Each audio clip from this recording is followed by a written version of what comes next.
Welcome to the Depth Dive.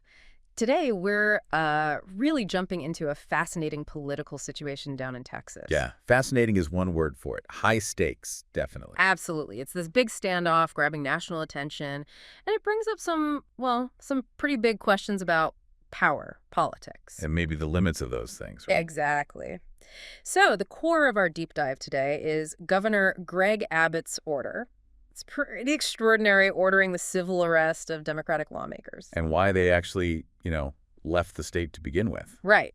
We've gone through quite a bit of material news reports, some legal takes, historical context to really try and distill it all for you. Our goal here is pretty straightforward. Unpack the details, figure out the motivations on both sides, and understand the bigger picture implications. We want you to come away from this quickly informed, really getting what's going on. And I think what makes you sit up and take notice right away is just how rare this is. Yeah. I mean, a governor ordering civil arrests of elected officials. It's not something you hear every day. Not at all. It signals immediately that some kind of constitutional or political line is being tested here. It really highlights the extreme tools that can be brought out in these situations. Okay, so let's break down how this actually started. Our sources are clear. It was on a Monday. Governor Abbott issues this order. Right. And it wasn't out of the blue. It was a direct response to something the Democrats did. Which was? They left. They flew out of Texas. Some went to Illinois. Others ended up in New York. A pretty drastic step. And why? What was the aim? To block a vote. Specifically, a vote on a Republican-backed plan for congressional redistricting. Ah, the classic quorum break tactic, but taken to an extreme by leaving the state entirely. Exactly. And it worked. At least initially. Their absence broke the quorum. The Texas House needs 2/3 of its members there to do business. How many is that? It's 100 out of 150 members. Democrats hold 62 seats, and the reporting from the House Democratic Caucus spokesperson confirmed at least 51 were out of state. So mathematically, no quorum. No quorum, which meant no debate, no vote on that bill. The House was effectively paralyzed, for the time being. So let's talk about this redistricting plan. Why is it causing such a dramatic reaction? This isn't just about drawing lines, is it? Oh, definitely not. It's about political power, plain and simple. The plan's designed to redraw the congressional districts in Texas to create 5 new seats. 5 new ones. And the expectation is that they'd heavily favor Republicans. And sources also note that former President Trump was quite interested in this happening before the 2026 midterms. Right, because it could really help the GOP's margin in the U.S. House, which is already pretty slim. Exactly. Republicans currently have 25 of the 38 seats in Texas. Adding 5 more, that's a significant boost. So you can see why Democrats would pull out all the stops, even leaving the state. But that move obviously put the ball back in the Republicans' court. How did they respond? Well, the official response was swift. House Speaker Dustin Burrows, he announced they were ready to make a motion for a call on the House. Okay, what does that mean practically? It's a formal procedure to compel absent members to come back. And Burrows stated he was prepared to sign warrants for civil arrest if needed. And Governor Abbott, he wasn't quiet. Not at all. He went on Twitter with a big breaking news banner and said he'd ordered the Texas Department of Public Safety, the DPS, right, to locate, arrest, and return any House member who abandoned their duty to Texans. Strong words. Very strong. But there's a catch there, isn't there, with the DPS? There is, and it's a pretty important one. Texas DPS, well, they don't have jurisdiction outside of Texas.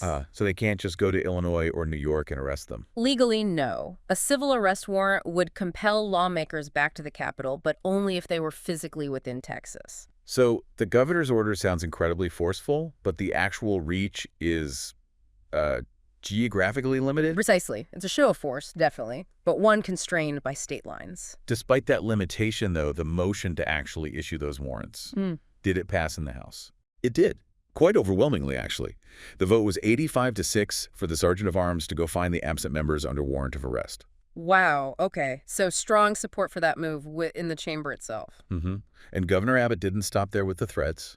He escalated things. How so? He said he'd start removing the Democratic lawmakers from office if they didn't come back. Remove them from office? On what grounds? He cited a legal opinion from 2021. It was non-binding, written by the Republican Attorney General Ken Paxton. A non-binding opinion? Okay. Anything else? Yeah. He also suggested that the lawmakers might have committed felonies. Felonies? For what? For raising money. Specifically, money to help pay for potential fines they might face for being absent. Wow. So it's not just the threat of arrest, it's removal from office, potential fines, even felony accusations. That's a lot of pressure. It's a multi-pronged approach, absolutely. Legislative, legal, financial pressure. Now, you mentioned 2021. This feels familiar, doesn't it? Haven't we seen this movie before, sort of? We have. Many of these same Texas House Democrats did leave the state back in 2021. That time it was for 38 days. And the issue then was voting restrictions, I believe. That's right. New voting laws. But that walkout ultimately only delayed things. It didn't stop the bill. No. Republicans passed it eventually once the Democrats returned during a later special session. So what does that tell us? Did the tactic work, and is anything different this time? Well, it highlights the limits of the tactic, perhaps. Delay versus defeat. And the legal backdrop is interesting, too. How so? The Texas Supreme Court actually ruled in 2021 that House leaders do have the authority to physically compel the attendance of missing members. They do. So they could have physically brought them back. Legally, the authority was confirmed. But this is key. Despite warrants being served back then, no Democrats were actually forcibly returned in 2021. So the power exists on paper, but using it, maybe that's a different calculation. It seems so. There's clearly a political calculation about how far you're willing to go to physically compel fellow elected officials. And it looks like the Republicans maybe learned something from 2021 because they changed the rules afterwards, didn't they? They did. Just 2 years later, they pushed through new House rules. That's the kind of rules. Rules allowing daily fines, $500 a day for lawmakers who don't show up for work. Adding that financial sting. Another layer of disincentive for future walkout. Exactly. Trying to make it more costly. Okay, so faced with arrest warrants, potential fines, threats of removal, how are the Democrats responding this time? What's their stance? Well, they're framing it as defending democracy, essentially. Democratic Rep. Ann Johnson, for instance, she called the whole situation not normal. She emphasized that while breaking quorum is a tool, actually written into the Texas Constitution. Right. It's a legitimate, if extreme, tactic. The threat of arrest, she said, should be a red alarm for everyone. And we saw some pretty strong language from others, too. Oh, yeah. State Rep. James Solarico directly accused Abbott of using Donald Trump's authoritarian playbook. Strong words. And the caucus leader, Gene Wu, he basically said, "We will do whatever it takes." Admitting they didn't know exactly what that looked like, but they were dug in. Very much so. Yeah. Their forward response was apparently, "Come and take it." Wow. Okay. So defiance is the message. Clear defiance. Now, beyond this specific fight over redistricting, what are the sort of ripple effects of this standoff? Does this impact other legislative business? Oh, absolutely. Critically so, in fact. This quorum break isn't just delaying the redistricting vote. What else is on hold? Things like flood relief funding and new warning systems. Which is incredibly relevant given the... Exactly. Given the catastrophic floods they had just last month, killed at least 136 people. So Democrats are pointing to that. Yes, they've explicitly criticized Republicans for prioritizing this redistricting fight before dealing with the urgent flood response. That's become a major talking point for them. And this whole situation, it's drawing attention from outside Texas too, isn't it? It really is. It's gone national. You have Democratic governors like J.B. Pritzker in Illinois openly welcoming the Texas lawmakers, basically offering them a safe haven. Right. And on the other side, You've got figures like Texas Attorney General Ken Paxton, who's running for U.S. Senate, by the way, weighing in. what did he say? He posted on X, too, saying Democrats who try and run away like cowards should be found, arrested, and brought back to the Capitol immediately. So it really shows how these state-level fights can quickly become part of the larger national political narrative. Absolutely. It taps into broader themes and attracts commentary from all sides. So let's try to wrap our heads around this. When we boil it down, this deep dive shows us a really dramatic struggle, doesn't it? It's about the political future of Texas, for sure. Definitely. But it's also about these fundamental questions of constitutional power being pushed right to the edge. And the fate of other crucial laws, like that flood relief we mentioned, is caught in the crossfire. It really underscores the stakes when politics gets this polarized. Yeah, it really throws a spotlight on the tension. The tension between using these constitutional tools, like a quorum break, for political leverage. Which is technically allowed. Right, it's in the rules.